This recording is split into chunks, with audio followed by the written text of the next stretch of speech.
Hey guys, today I am gonna show you how to find shared Wi-Fi password. So here I have two phones.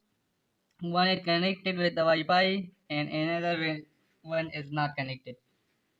So I have to connect this phone to Wi-Fi. First of all, you have to download QR code scanner from Play Store. Click on the connected and share. Draw your password and now you have to scan it.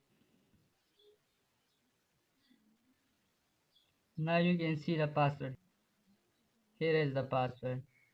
Now you can click on connect to direct connected. Now you can see it is connected. Now I am gonna show you another method. Let's forget it.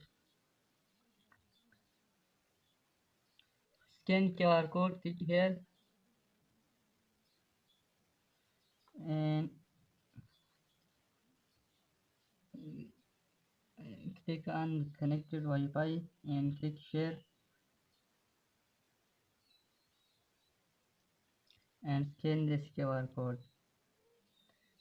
Now you can see it is successfully connected. Okay, thanks for watching and please subscribe my channel and like this video. Thanks.